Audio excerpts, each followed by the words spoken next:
Hello, welcome, Cabbage here.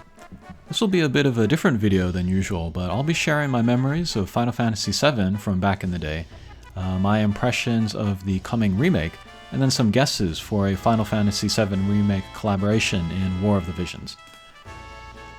But before all of that, I'll say I'm a Final Fantasy OB, or old boy. I've been playing the game since Final Fantasy I on the Nintendo Entertainment System in the year 1990, and yes, I am old. That makes me a Nintendo loyalist and a cranky old man, so beware, there are some unpopular opinions coming. But I played the hell out of that game, and later 4 and 6 on the Super Nintendo, and those are still some of my favorite games of all time. But then the PlayStation came out, and I was like, screw that, I'm a Nintendo man. But Square moved Final Fantasy to Sony, and that felt like such a betrayal to me.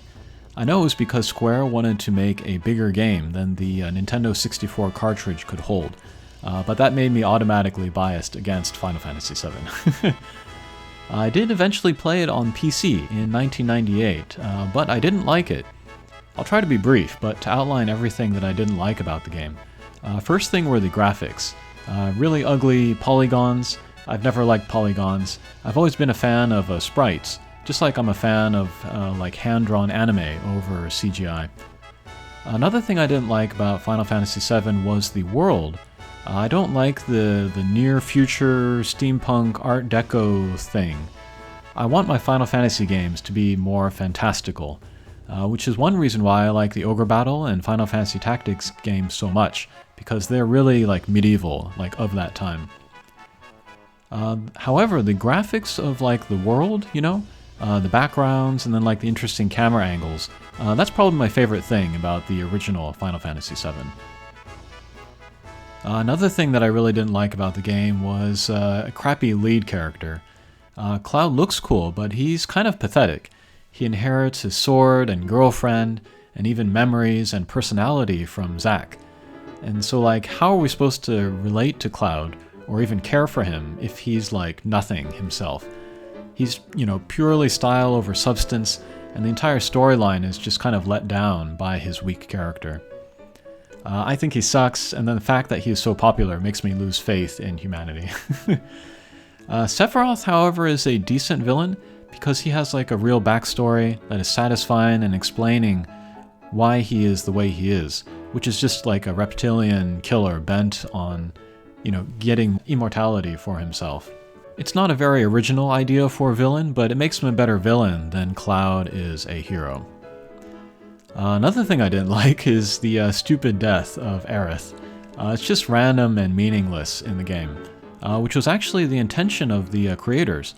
They wanted to kill a main character just to kill it, to show off that death can be random and meaningless. I think in the right narrative, this can be effective, but in Final Fantasy VII it doesn't fit. It's a game about like environmentalism and identity and class struggle and all that, but Aerith's sudden death is just like a cheap shot meant to artificially tug at our heartstrings. I felt much more for the death of Rachel in Final Fantasy VI, even though she's a minor character that only appears on screen for like 2 seconds, but she earns it because you get to know her through Locke, like hints at Locke's pain that he tries to cover up with his positive attitude, and like how he projects his guilt onto Celes, and like how he's conflicted about his feelings for Celes, even though Rachel's out there, and like Celes is confused. It really gives me the feels just talking about it. And then whenever I do play 6, I always equip Phoenix onto Locke, just every time. The only thing I felt when Aerith died was, well, I guess I wasted my time in leveling her up. A good example of a shocking death of a main character is Julianne Moore's character in Children of Men. The film sets up the world and the mood as like ugly and hopeless and dystopian and uncaring, so her death fits in that world even though it is senseless. Aerith's death sticks out like a sore thumb because it doesn't make sense within the world and the mood of Final Fantasy VII. And then it doesn't end up making the game more adult, it actually makes it more childlike. Because of that very simplistic view of death, and then the creators kind of force-feeding the player on how we should feel about that. And then the last thing I didn't like about the game, which was maybe the most important to me, was poor gameplay. The ATB battle system is fine, but the fact that you can equip any materia onto any character makes them all play the same. And so, like, the only thing distinguishing, like, between characters was their limit breaks, which you don't get to use very often anyway. So basically, you just choose teams based on how they looked. Other Final Fantasy games where different characters have different skills are much more interesting. And so, like, I would totally play, like, Final Fantasy X-2 before ever playing Final Fantasy VII again. So those are all the reasons that I don't like Final Fantasy VII, the original. I know a ton of people love this game, but I think a lot of it comes down to the game being their first. Whether it be their first Final Fantasy, or their first RPG, or maybe even their first video game. The PlayStation 1, it sold a ton of units to first-time gamers, so it's very, very possible that that's the case. We all have fond memories of our first, and I could go on happily for hours talking about all of my memories and feelings for Final Fantasy 1. But now we have Final Fantasy VII Remake, and although I haven't played it and probably never will play it, I've seen a few people go through the demo and it looks amazing in a lot of ways, and addressing some of the complaints that I had with the original. For the first thing, the graphics are obviously much better, so that's fixed. No more ugly polygons. The gameplay also looks really cool, with different characters and then even different weapons having different skills. So that fixes the materia problem from the original game, where every character plays the same. I think the big question marks going ahead are going to be the story and then the character arcs. It looks like they are changing some parts of the story, like adding in some backstory or retconning stuff, and that could go either way. Like, will they make Cloud a more interesting character than just a guy with no personality and a lot of headaches? Will they keep Sephiroth like a Mike Myers-esque random killing machine, which is really scary? Or will they humanize him and make him sympathetic, and thus make him less scary? And then will they make it so that Aerith's death feels earned within the story? And then it looks like you'll be able to change certain events in the story based on choices that you make. And it would be great if you could save Aerith, or like Aerith doesn't die, just so I could not be infuriated when she does die. But yeah, Final Fantasy VII Remake looks great, and if a game ever needed a remake, it was Final Fantasy VII. I doubt it would happen, but I would love to see a Final Fantasy VI remake done with like the same amount of like energy and money put into it. And it would be awesome if they could do like similarly deep battle gameplay for all the different characters in there. But ideally it would be like less realistic graphics. Like if they made everything like pastel colored and wispy, like you were playing a Yoshitaka Amano painting, that would be amazing. I would die of happiness.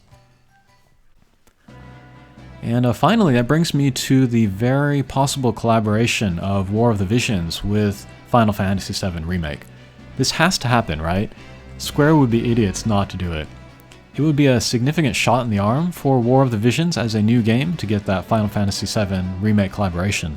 And they are both in-house at Square, so it should be a slam dunk. I think they much delayed Cloud and Sephiroth in Brave Exvius because they were such anticipated characters. But for War of the Visions, the timing is now because the release of Final Fantasy VII Remake is such a big event. And then finally, I'll do some guesses about how they would do the collaboration event in the War of the Visions. I think the safe bet is to assume kind of the same format that they did for the Tactics collaboration. So like 2 UR Hatcher units and then a free SSR unit. I think Cloud as a Hatcher UR unit is a lock, but I wonder who could be the other UR. Probably Tifa or Aerith or Sephiroth. Those are the most likely choices, I think. They might save Sephiroth for a later banner. I think that would be the more profitable way to do it for Square. My guess is Tifa as the other UR, just because she's so insanely popular. And then maybe as the free SSR, they would do Barrett. If it were set up like this, Cloud and Tifa and Barrett, I think I would be happy just with the free Barrett, and then I'd skip the Hatcher. Unless one of the UR units gets that guaranteed get step-up banner like Ramza from the Tactics collaboration. I think Cloud's main job would be Soldier, obviously. And although everybody's saying it, I don't think he will be Dark Element, since Shutaro is already a Dark Element soldier. So maybe they'd make Cloud Wind Element, because I think he's Wind Element when he appears as a secret character in Final Fantasy Tactics. Tifa will definitely be a monk as her main job. Maybe she might be Water Element because she has that Dolphin Punch attack. Barret, I don't know what element they would make him, but he could have a really interesting job combo of Gunner and Paladin, or like a tank with some good ranged attacks. That would be a really interesting character to use, so I would definitely want to max him. Okay, but I think that will do it for this video. I'm looking forward to seeing more playthroughs of Final Fantasy VII Remake when it comes out, and I'm looking forward to the War of the Visions collaboration, which has to happen. Alright, thanks for watching, and we'll see you again. Take care.